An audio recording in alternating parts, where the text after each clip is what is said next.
بسم اللہ الرحمن الرحیم وانتم الاعلون ان کنتم مؤمنین۔ صدق اللہ مولانا العظیم۔ بات ہو رہی تھی کہ بابا جی نے کہا کہ میرے خیال میں علماء کو 5 کام کرنے چاہیے۔ ان میں سے پہلی بات تھی جاندار علمی تحریک چلانا۔ تو میں نے عرض کیا بابا جی جاندار علمی تحریک سے آپ کی کیا مراد ہے؟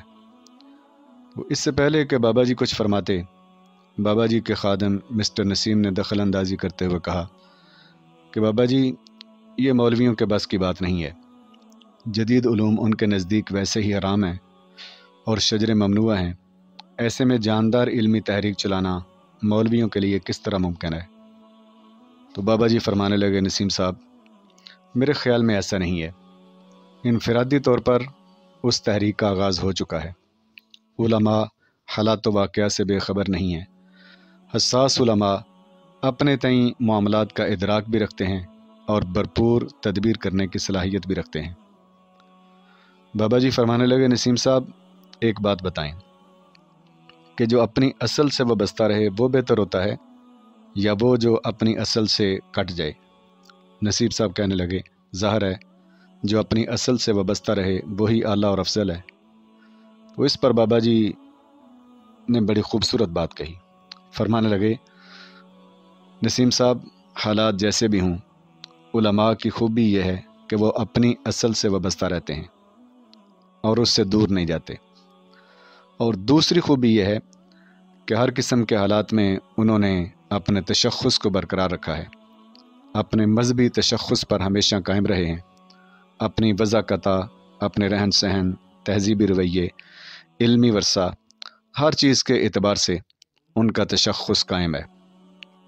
لیکن بدقسمتی سے جدید علوم پڑھنے پڑھانے والے ہزار سہولتوں کے باوجود نہ اپنی اصل سے وابستہ رہ سکے اور نہ ہی اپنے تشخص کو برقرار رکھ سکے۔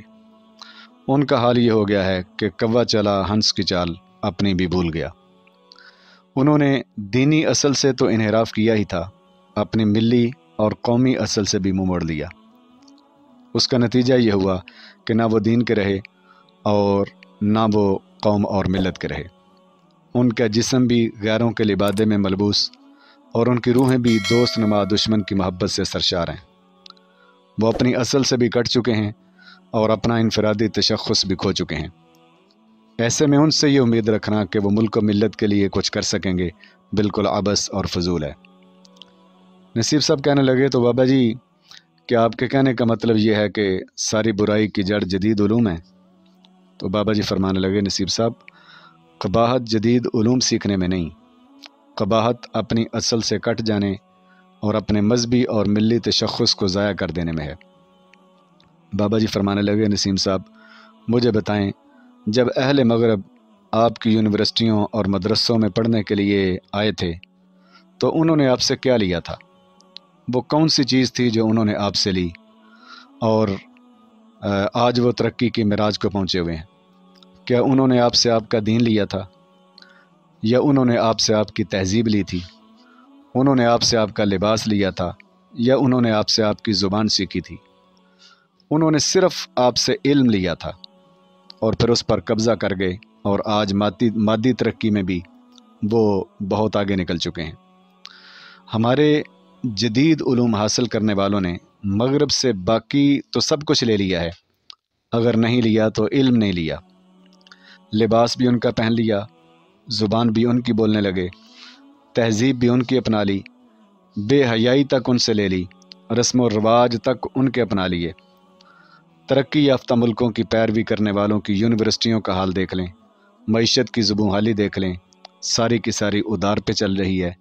معاشرت دیکھ لیں، ٹیکنالوجی کی رفتار دیکھ لیں، عدالتی نظام کا جائزہ لے لیں، بینکنگ سسٹم کو دیکھ لیں، کہاں ہیں ترقی یافتہ ممالک اور آپ کہاں پر کھڑے ہیں؟ سیاست کو دیکھ لیں، 73 سالوں میں 75 سالوں میں یہاں پر سیاستدان ہی ان کی نقل کرتے ہوئے ساری کے ساری سیاسی نظام کو چلا رہے ہیں، لیکن آج پاکستان دنیا کے تہذیب یافتہ اور ترقی یافتہ ممالک میں کہاں پر کھڑا ہے؟ تو یہ باتیں بابا جی نے نسیم صاحب کو مخاطب کرتے ہوئے کی. میرا سوال وہیں کا وہیں رہ گیا، لیکن انشاءاللہ العزیز اگلی گفتگو کے اندر اپنے سوال کے بارے میں بابا جی سے جو جواب ملا اس پر انشاءاللہ العزیز گفتگو ہوگی. دعا ہے اللہ رب العزت ہمارے ذہنوں کو وسیع کرے اور ہمیں یقین کامل کی دولت عطا فرمائے کہ آج نہیں تو کل دین اسلام انشاءاللہ العزیز دنیا پر غالب آ کر رہے گا. السلام علیکم ورحمۃ اللہ وبرکاتہ.